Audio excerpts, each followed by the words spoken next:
the first episode and chapter of Jujutsu Kaisen, the first sorcerer we're properly introduced to is Megumi Fushiguro. As the series progresses, we learn more about his past, and I've come to the conclusion that Megumi is one of the saddest characters in the series. Today we're going to explore why that is, and how the guilt and struggle he feels is something many of us can relate to. Megumi's mother died shortly after he was born, leaving him in the care of her husband, Toji Fushiguro, who heavily neglected him.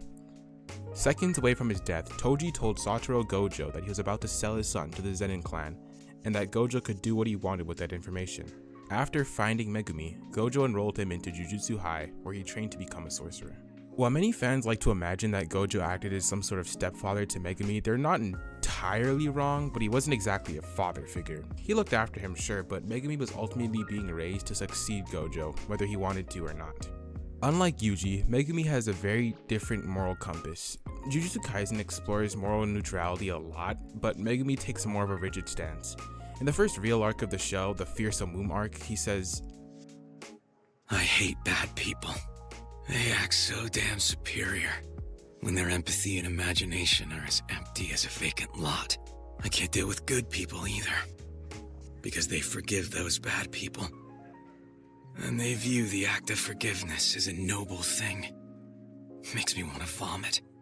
Megumi doesn't believe in saving people he sees as bad, and while that seems noble, this mindset comes back to haunt him. Megumi is constantly recognized for his potential. Even his own father tried to profit off of it. Sukuna noticed it, Gojo noticed it, even the fandom calls him Potential Man. He possesses the 10 Shadows technique, which lets him summon and control 10 Shikigami. Those are Divine Dogs, Nue, Toad, Great Serpent, Max Elephant, Rabbit Escape, Round Deer, Piercing Ox, Tiger Funeral, and... With this treasure, I summon 8-grip sword, Divergent Sela Divine General, Maharaga.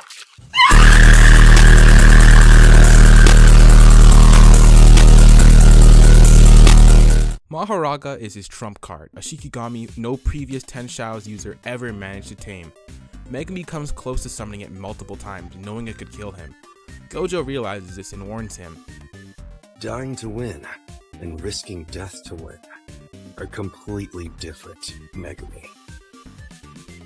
During a fight with the special grade curse, Megumi almost gives in and summons Maharaga, but he chooses to fight with his own strength instead. After all, if you die to win, it's not really a win, it's a tie. And ultimately, the only time he ever summons it himself was when he was confident that he was already dead. Something I haven't mentioned yet is that Megumi has an older sister, Sumiki, who's been in a coma due to a cursed spirit attack. One could argue that protecting her and preventing something like this from happening again is a major reason for why he became a sorcerer in the first place. In the Culling games, Sumiki wakes up, but she's not really Sumiki. A reincarnated sorcerer named Yorozu has taken her place. And just as she reveals this and is about to leave, Sukuna says, a chain. A result of a deal he made with Yuji way back in the earliest chapters of the series. When he says that word, he could take over Yuji's body for 1 minute. In exchange, he wouldn't hurt anyone else and Yuji wouldn't even remember the deal. But Yuji was not part of that promise of non-violence. Sukuna rips off one of Yuji's fingers and force feeds it to Megumi, taking over his body, and he finally separates himself from Yuji Todori, the only sorcerer strong enough to hold him back. He then uses Megumi's body to chase down Yorozu. Sukuna didn't just take Megumi's body and identity, but he used them to kill the only person Megumi loved, his only living family member, his sister.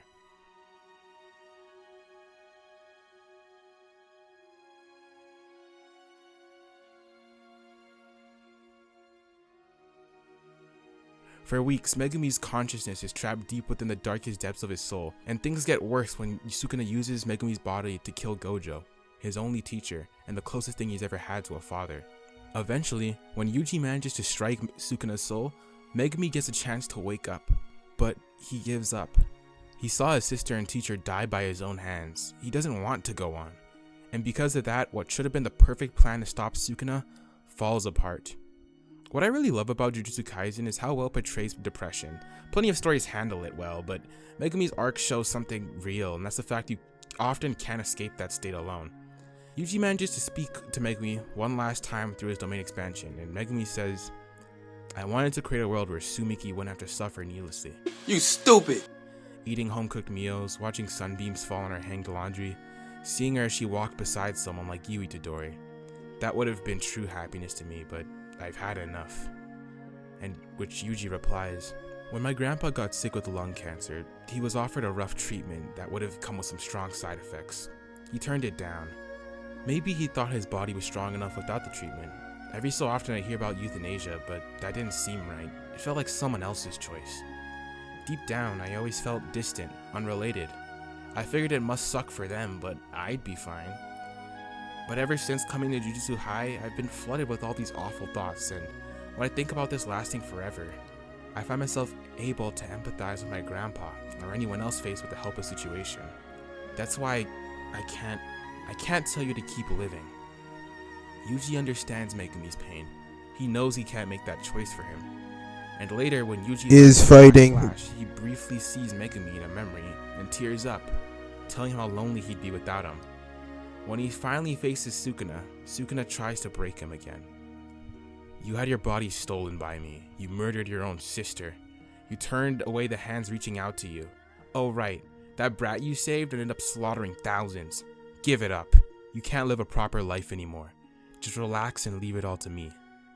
But Megumi responds with, why do you sound so desperate? Is it only because there's only one left? Only one more of your fingers? There's a special way to turn yourself into a cursed object, which means if Itadori takes no care in tearing you from me here, you'll die. Plus that resonance isn't all good news for you. If these 19 fingers disappear, that lone finger won't have enough pull to connect your soul to it. Even something like you fears death. From the very start, I never intended to live a proper life. Sounds obvious, but there's tons of people in this world than just me. Just once more, I think I want to try living for someone else. And with that, Sukuna separated from him. Megumi's story is about a lot more than just being the edgy side character. It's about pressure, failure, and how to stand up again with the help of others. Now, I'm gonna get a bit personal here, but if you know me, you know I'm tall, like 6'7" to be exact. My whole life, people expected me to play sports. Friends, family, even random strangers would come up to me on the street and ask what I played. And when I said I didn't play anything, strangers would act like I was wasting my genetics, wasting my body. Eventually, I felt like wasted potential, like people saw something in me I didn't live up to. It messed with me. Even though it wasn't malicious, even though my family meant well, it still hurt. So I tried to prove myself in other ways. I tried getting better grades, fixing habits, all that self-improvement shit, but all that self-improvement stuff. But because of my mindset and lack of motivation at the time, I didn't get very far. They still love me regardless, but I couldn't help feel like I was letting everyone down. I relate to Megumi. When you have all the tools for a job you don't want to do, people around you don't always understand. Some will envy you, and others don't. Regardless, you need to know how to identify between the two. Even though I'm better now, that pressure still lingers, and Megumi's story reminds me of my own, and that things that people like myself go through aren't unique. We all have expectations placed on us, and we all eventually break. Sometimes what matters is who we lean on when we do.